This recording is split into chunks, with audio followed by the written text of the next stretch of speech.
Good morning. This is Shelby Law with the Great Basin Fire Potential Briefing for Tuesday, August 18th, 2026. Fire potential headlines for the next week include some isolated thunderstorms, mainly over western Wyoming today.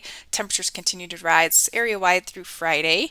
We'll see some monsoon moisture slowly return to Utah tomorrow and Thursday, expanding into eastern Nevada and Idaho Friday through the weekend. Overall fire danger is on the rise area-wide with above normal values across the northern and western areas.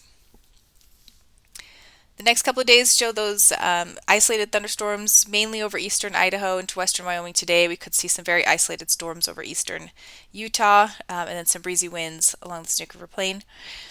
Tomorrow, we're really just looking for isolated storms in parts of central and eastern Utah. On Thursday, some breezy winds move into far western Nevada, and we'll continue to see those thunderstorms in place across mainly Utah into eastern Idaho as we start to see a little bit of another monsoon push moving into the Great Basin. Yesterday was a fairly quiet day. We did see some thunderstorms developing over far eastern Idaho into western Wyoming, and some isolated storms over northern Utah. Great Basin fire activity shows 8 new fires yesterday for just 12 acres, and large fire growth was just under 8,000 acres, most of that coming on the Shoshone fire in Nevada, and a few of our fires in Utah as well.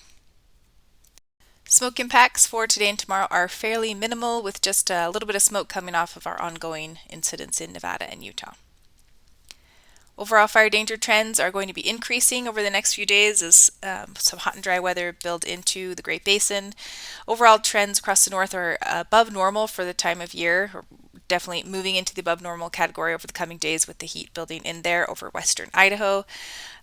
Further south over south or eastern Utah, those values are below normal for the time of year, but with the heat building in again, increasing over the next few days to right around normal. The satellite imagery this morning shows a high pressure in place across the southern U.S. That ridge will continue to build further north and west over the Great Basin for the coming days, and we still have some moisture in place over Idaho. So again, for the next couple of days, high pressure ridge is going to be the main story as it builds into the area, bringing warm temperatures region-wide, above normal temperatures. For the next couple of days, a little bit of moisture underneath the ridge will kick off those thunderstorms. We don't have any high risk for the thunderstorms, but certainly in some areas that have been kind of dry, especially in eastern Utah, some isolated dry storms could result in some new IA there. And then beginning on Thursday, we'll see a low pressure developing off the coast. For winds, we do have some breezy conditions over the Snake River Plain today and in parts of central and eastern Utah. Winds lighten up a bit tomorrow, but then we'll see the winds increasing just a bit along the Sierra Front on Thursday.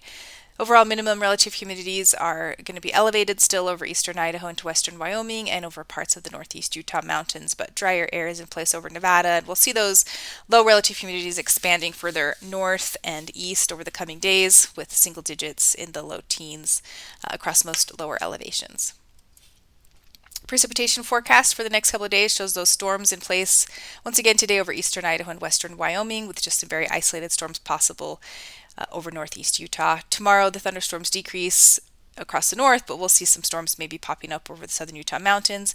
And then beginning on Thursday, a little bit more moisture starts to move in from the south, and we'll see some of those afternoon isolated thunderstorms developing over more of the Utah mountains and the Arizona Strip.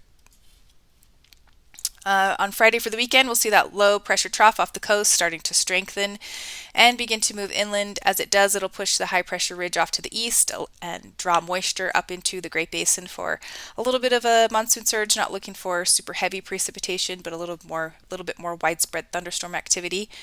And cooler temperatures coming in as the low pushes the high pressure ridge a little bit off to the east. No high risk triggers issued, but we do see as we get into Saturday and Sunday some of those zones moving back into the yellows and greens, especially for Utah, eastern Nevada, and up into parts of Idaho as that moisture begins to move back in. With the wind forecast, does show some elevated winds, particularly on Saturday as that low moves into the Pacific Northwest. RHs do start to come up across Utah where the winds will be the stronger, so we don't have any major concerns with those winds, but something to be aware of. Northern and western Nevada still stay dry. Most of the little bit of monsoon moisture coming up won't make it up into northwest Nevada, so the minimum RHs are still going to be in the mid to low teens there. The precipitation forecast again shows that monsoonal moisture coming in a little bit better starting on Friday, bringing some precip to the southern Utah mountains, the Arizona Strip, parts of eastern Nevada, and up into the north as well. But again, western Nevada and western Idaho won't really see much in the way of precipitation or thunderstorm activity, although maybe some isolated storms. Temperatures will be on the rise over the next couple of days. Today, we still see values mostly in the mid to low 90s, but by Thursday, we're going to be into the mid to upper 80s or upper 90s. So definitely a warming trend the next few days before things cool off again for the weekend. Some things up here.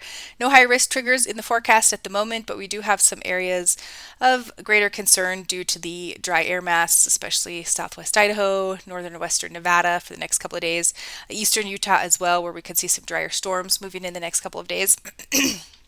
And then as we head into the weekend, some of those zones moving back into the yellows and greens as the next little monsoon pulse moves up into the area. The extended forecast for August 23rd through the 27th keeps temperatures above normal across much of the geographic area, and we'll also see above normal potential for precipitation. That concludes today's briefing. Please check back tomorrow for the latest updates.